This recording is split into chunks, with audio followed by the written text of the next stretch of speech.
नमस्कार, मैं राष्ट्रीय बाल विकास से जेपी सिंह। आज मैं एक बहुत ही बेहतरीन बात करने वाला हूँ। आज हम आज़ादी का महोत्सव मना रहे हैं, 75वीं सालगिरह मना रहे हैं।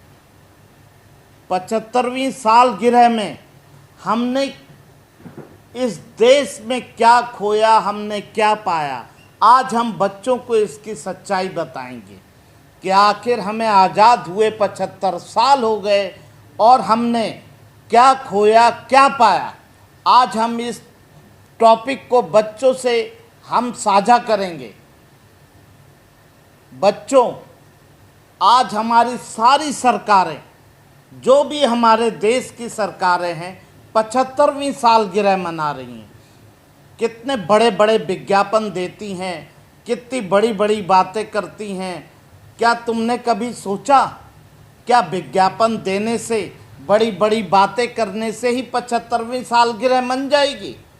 क्या ये सही बात है?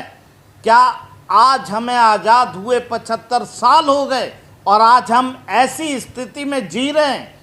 कभी तुमने ये सोचा? हम तो जैसे थे जी लिए, हम नहीं सोच पाए, क्योंकि उस समय न सोचने और समझने की इतनी सारी सुविधाएं थीं, न इतने सारे प्लेटफॉर्म थे, न इतने लोग बोलने वाले थे।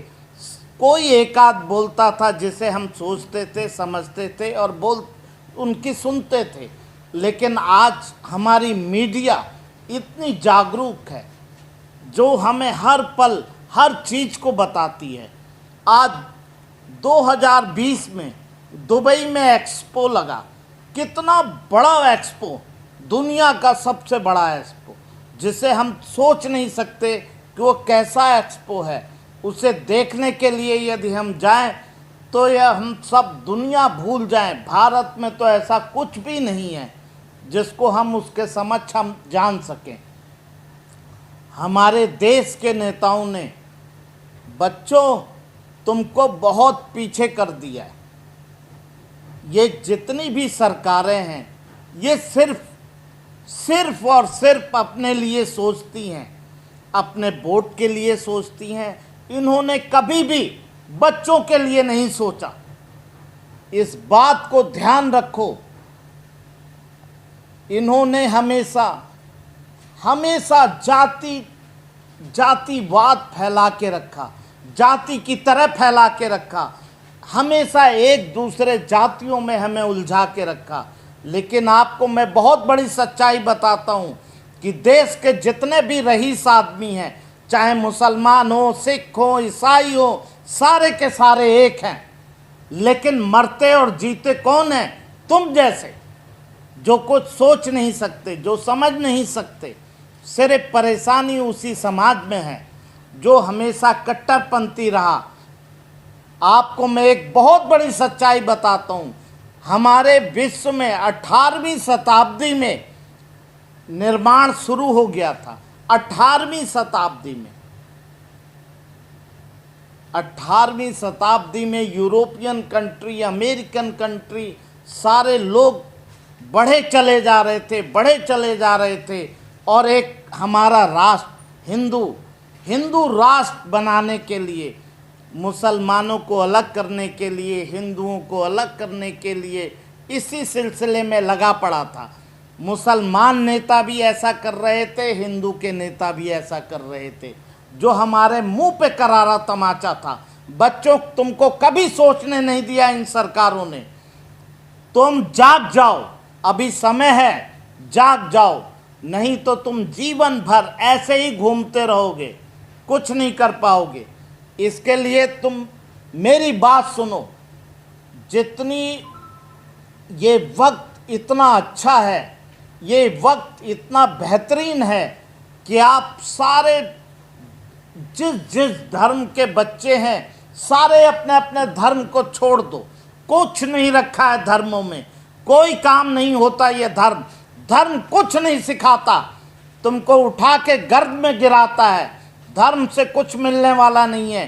धर्म तुमको यूरोप नहीं घुमा सकता, तुमको अमेरिका नहीं घुमा सकता, तुमको लंदन नहीं घुमा सकता। धर्म क्या करता है? तुमको आपस में लड़वा सकता है। धर्म होना चाहिए, मैं इसके विपरीत नहीं हूँ, मैं खुद धर्म को मानता हूँ और धर्म के साथ जीता हूँ। लेकिन मेरी दिनचर्या है कि मुझे 10 बजे ऑफिस में आना है तो मैं 10 बजे आऊँगा। मैं सुबह 5 बजे उठूँगा, 1 घंटे धर्म को भी दूंगा, लेकिन उसके बाद मैं कोई धर्म नहीं मानता, मैं सब धर्मों को त्याग कर देता हूँ। मैं फिर उसके बाद कर्म में जीने लगता हूँ।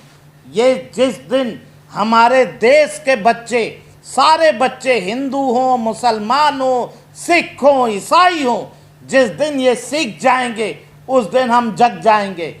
अन्यथा तुम देखते रहना कि तुम सिर्फ घर से बाहर निकलोगे, तुम्हारे लिए कोई नौकरी नहीं होगी, क्योंकि तुम्हें पढ़ने ही नहीं दिया जा रहा है। नौकरी तुम कहाँ से करोगे? पढ़ने के नाम पे तुम्हारे साथ कितने छल हो रहे हैं ये तुम नहीं समझ सकते। हमेशा ये बातों को ध्यान में रखो कि हमसे ज़्यादा डेवलप कंट्री, हमारे साथ जो मुल्क आज़ाद हुए थे, जिसके तहत चाइना था, आज दुनिया में दूसरे नंबर पे है। क्या तुमने सोचा? वो दूसरे नंबर पे आज अमेरिका को भी टक्कर दे रहा है। और आज हम क्या हो गए? आप तुम देखो, अमेरिकन इकोनॉमी 24 ट्रिलियन की है और तुम चाइनीज देखो 15 ट्रिलियन की, और हमारी देखो 2 ट्रिलियन भी नहीं हो रही है। क्या रह गया यार? कुछ तो सोचो।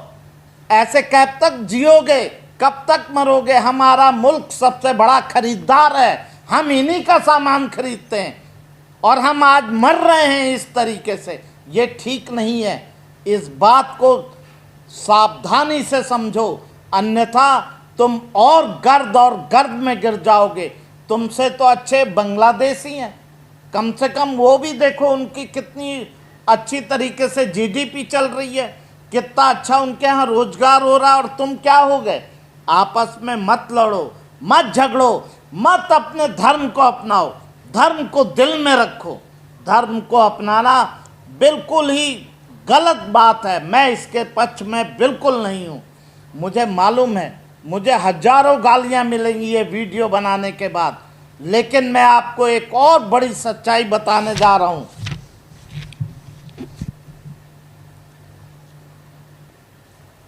तुमको विद्वान बनना है।